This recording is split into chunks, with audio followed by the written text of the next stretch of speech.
Alright, here's a short video, although not too short. We had 28 problems to do of your radical test review. Alright, question number 1, I don't have the answers here, A, B, C, or D. I'll tell you what the answer is. The answer is B, but what's more important to understand is what the question is asking. And you're trying to compare, in problem 1, this function to the parent function of radical equations. Okay? And so here's kind of the deal. On the outside, this negative sign gives us what's called a vertical reflection. And I'll show you what that looks like. Reflection. What makes this inside here 0 tells us whether it moves left or right. That negative sign tells us it's going to move left by 2, and on the outside it tells us the up and down shift. It's -5, so it's going to move down or shift down 5. Okay, so that's a vertical reflection, shifted left by 2 and down by 5. And here's what's going on, so you can kind of understand. The parent function looks like this. Okay? That's y equals the square root of x.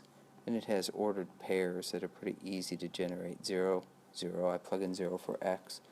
Plug in 1 for x, it gives me 1. I plug in 4 for x. I don't want to do 2 because 2 is the square root of 2 then when I plug it in here.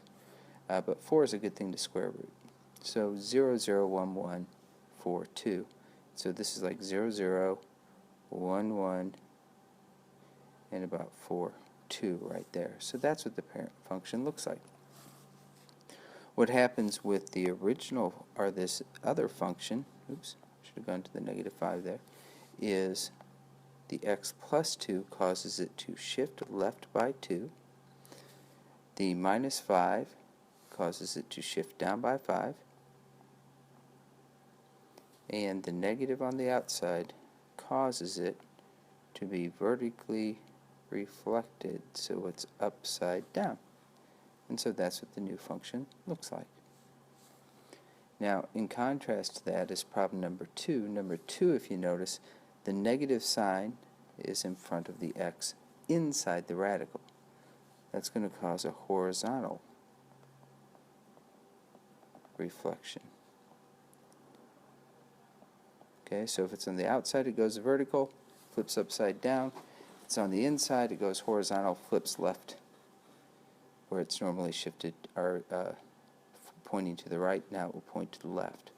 Again, for the horizontal translation, look what's on the inside and ask what x value makes it equal 0. In this case, a +3, so it's going to move right 3. On the outside, -4, so it's going to shift down 4. Okay, so if I were to graph this function, and I'm not graphing specific points, but I do know that x has to be 3. It's moved 3 to the right. It's going to be shifted down by 4. So it's going to start right there. And it's a horizontal reflection, so rather than it normally facing like the parent function, it's going to be flipped horizontally like that. Okay? Number 1 had an answer B, and number 2, the answer is A, shifted right by 3, down by 4, and reflected horizontally. Problem number 3, we have to graph this thing, and I would grab my calculator to graph it, but now that I've taught you a little bit about how these things work, there's no negative outside, so it's not flipped vertically. There's no negative in front of the x inside, so it's not flipped horizontally. Remember, the parent function, again, starts at 0, 0 and is like a half parabola pointing to the right. But this parabola now is shifted, or this half parabola is. What makes this 0 on the inside? If x was 3. So this is going to shift it 3 to the right. The 1 on the outside is going to shift it 1 down. And so it's going to look just like that guy, which I believe, if you look closely at your, oops, sorry, I didn't write it. 3, ooh, I shifted down 1. My bad, sorry. That's going to cause it to shift up by 1. It's a plus 1. So the new function looks something like that, and that's answer B. Right 3, up 1, not reflected about any axis. Alright, our next problem, problem number 4, I think we just have to simplify this guy. Okay, so we're doing a square root here, so we're just going to start factoring stuff. I like to use 36 times 2, okay, because I can square root 36. It's just 6. And I'm left with the following. Now remember, for variables, all we do is take the degree, divide it by the index. 5 divided by 2 is 2, and it tells me x squared comes out, but there'd be a remainder of 1. So I'd have a 2 on the inside, and I'd still have an x on the inside. That's that remainder of 1. And I do the same thing with y to the 10th. I'm going to take 10, and I'm going to divide it by 5, or by 2, and I get 5. So y to the 5th comes out. There's no remainder. So there I am. I'm done. Now I do have to be careful of one thing. Whenever we take an even root of an even exponent variable, and my answer is odd, I need to put that in absolute values. So it's even, odd. Put it in absolute values. Problem number 5, simplify this. 6 is 2 times 3, so nothing in there is a perfect square. However, I have a variable with an exponent of 2. 2 divided by 2 is 1. And again, notice I have no remainder, so I don't have any x's left. Y has an exponent of 1, not divisible by 2. But notice even, odd. Put it in absolute values. And there's my solution. Problem 6. Now starting with 6, I said forget about absolute values. All you have to do is simplify them, and we just assume all variables are positive. There's a couple ways to do this one. I'm going to take this approach. I'm going to first say, well, that's the same as root 8 over root x to the 5th. I'm going to simplify root 8, 4 times 2, so I can square root the 4. X to the 5th, my degree is 2, index is 2, sorry. And so I can take out an x squared with a remainder of 1x. Now I do not want a radical in the denominator, so I'm dealing with square roots. I'm going to make it a perfect square. So here's all the steps. On top I get that. On the bottom, inside times inside, outside times outside. But that simplifies. The square root of x squared is just x. And I already have x squared on the outside, so my final answer, 2 root 2x over x cubed. 7, same type of problem.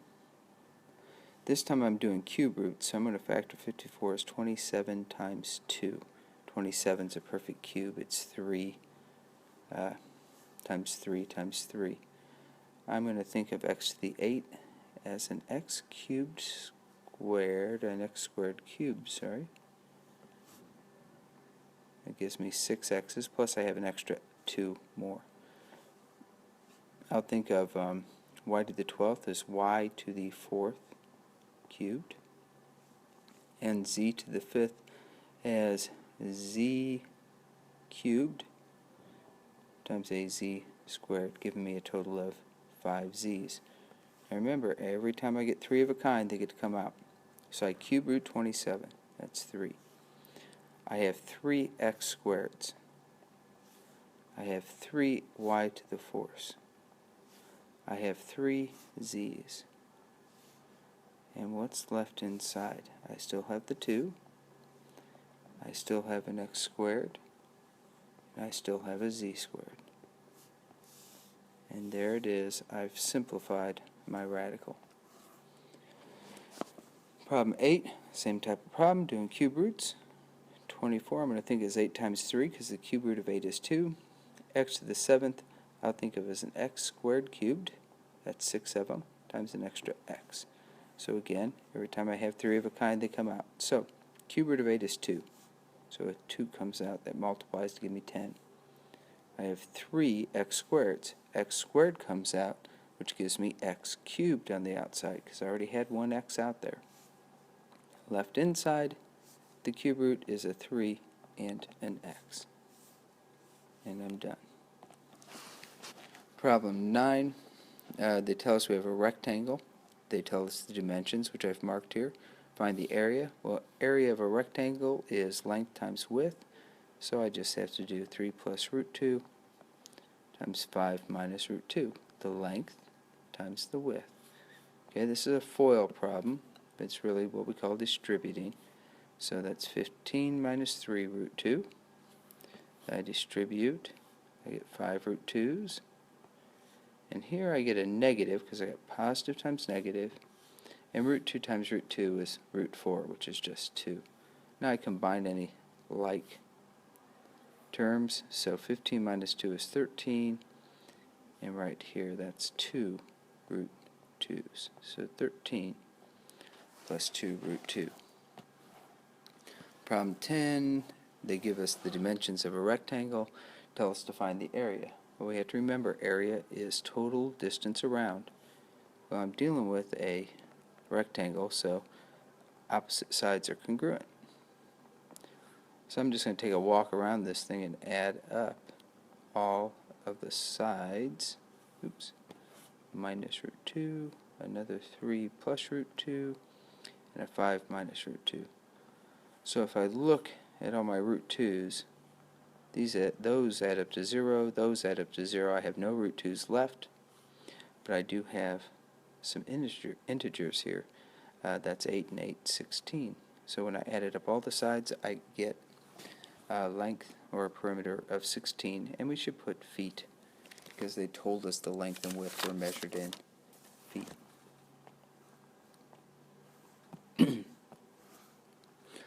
Problem 11, find the area of the triangle. The area of a triangle is 1/2 base times height. So it's 1/2 my base, 2 plus root 5, times my height, 5 minus root 2. Now what I'm going to do is I'm going to multiply these together first, and I'll take my answer times 1/2. So again, that distributive property, that's 10 minus 2 root 2, and distributive property, 5 root 5, and that's a minus root 10. And then dividing everything by 2, I get 5, 10 divided by 2. I get root 2, 2 divided by 2. I get 5 over 2, root 5, and I get root 10 over 2. It's not a very pretty area for that triangle right there, but that's what it calculates to be. 12, we're just trying to combine the real parts with the imaginary parts. Notice we got to distribute that negative. So there's the real stuff, and there's the imaginary stuff. It's an I right there. 13, I use the definition of squaring something to take it times itself.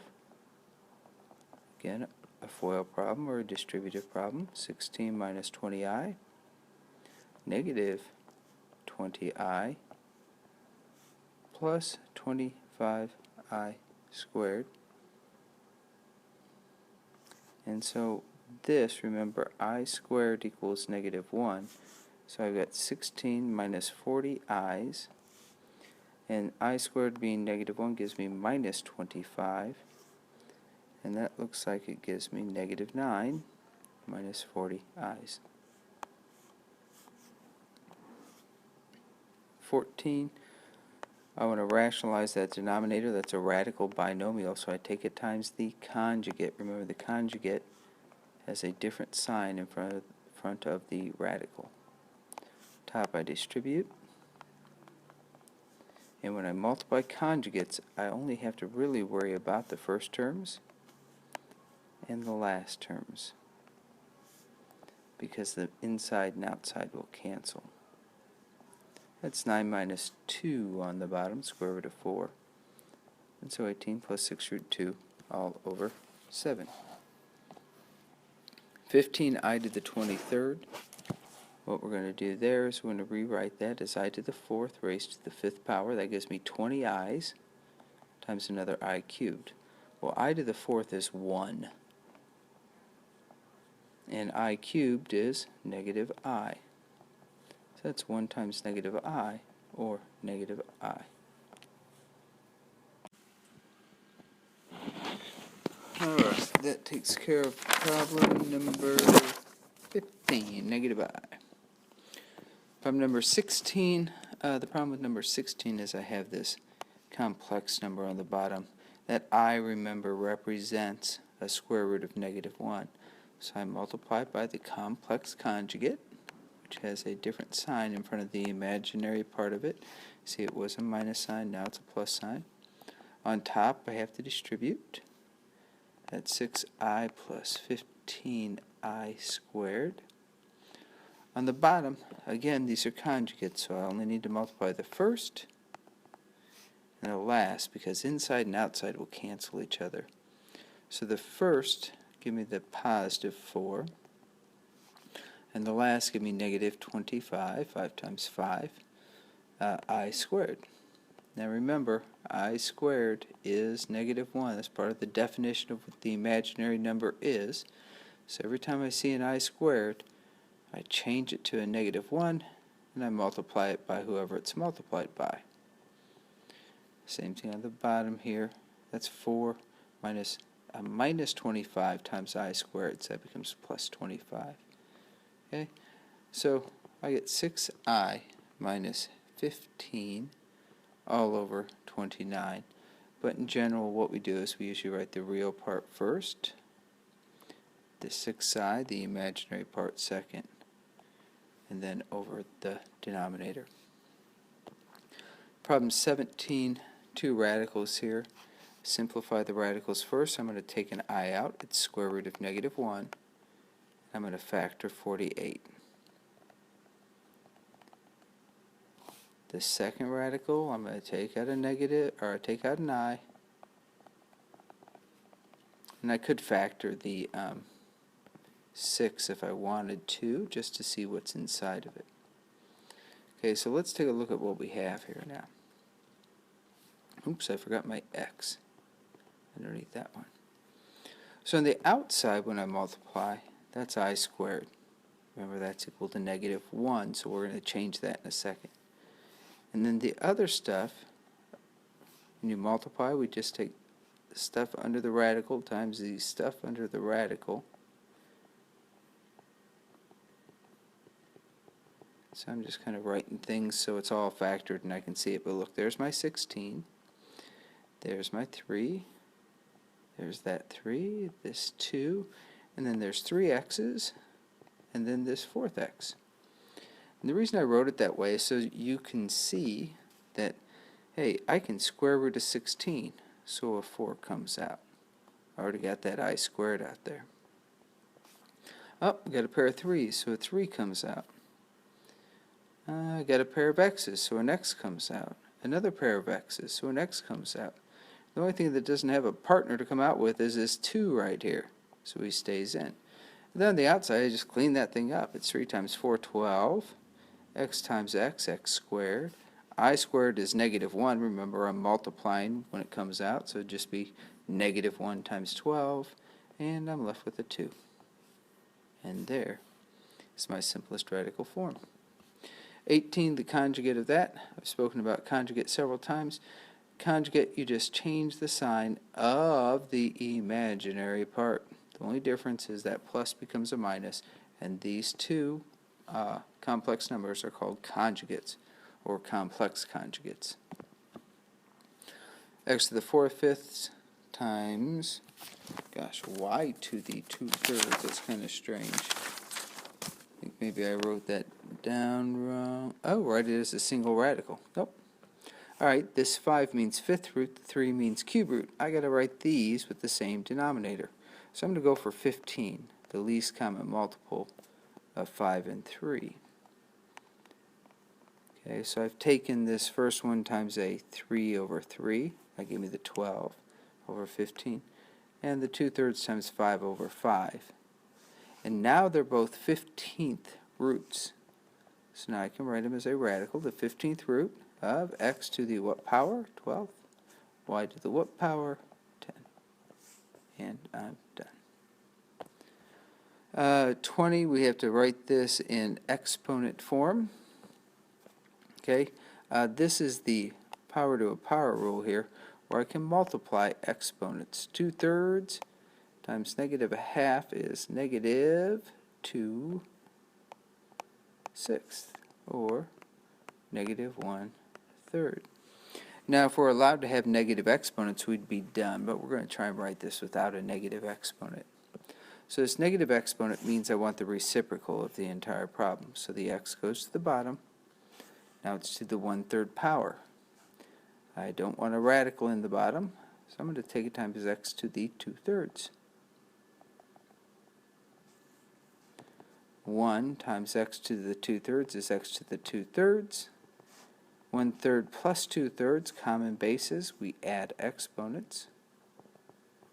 And so I get x to the 2/3 over x. Simplest exponential form.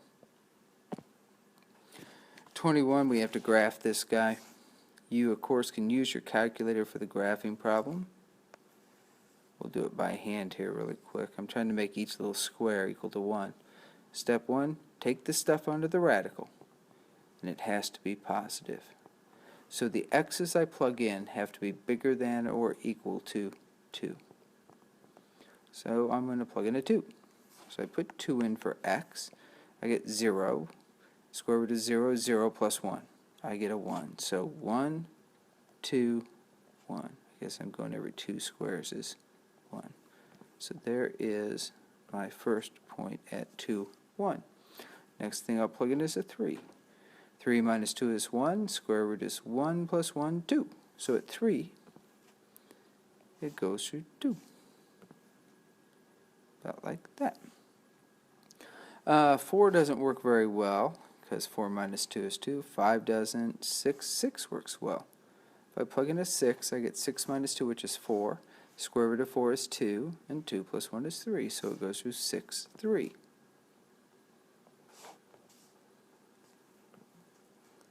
About right there. So here's what my graph looks like. I can now state what the domain is. The domain started at 2 and can be anything bigger than it. So I'll go 2, and it goes to the right to infinity. The range, what's the lowest y value it goes to? It starts right there when y is equal to 1, so the range starts at 1, and it goes up forever, so it goes to positive infinity. And 21A, B, and C are done. 23, we got a cube root here we got to clean up. Look at that denominator.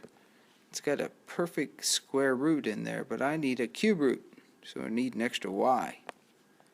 On top, we just multiply the stuff inside times inside. On the bottom, it's a cube root of y cubed, so I got 2 there and got 1 more, so that's a total of 3 of them. And those 2 match now, so it's just y in the denominator. 23, we have to add some radicals. Root 6 can't be broken down. 72 is 36 times 2, so I can square root 36, and a 6 comes out, and 6 times 5 is 30. 8 is 4 times 2. I can square root 4 to get a 2, but I multiply it when it comes out by the 3. Root 6 here does not match either of these radicals, but these 2 radicals are alike. So that's 24 root 2's. I can combine those to a single radical, the 24 root 2. Problem 25, just distributing. 4 times 2, 4 times 5i. -3 times -3i times 2 is -6i. And here I get -15i squared. Remember, I squared is -1. So now I've got 8. I got 14 i's, this and this. And that -1 times -15 is plus 15. So that's 23 altogether, 8 plus 15, and 14 i's. 26, can't have an imaginary number in the denominator, so I take top and bottom times I. Negative 4i over 5i squared, but I squared is negative 1. Negative 1 times 5. Oops, two negatives make a positive. So there's my best answer, 4i over 5.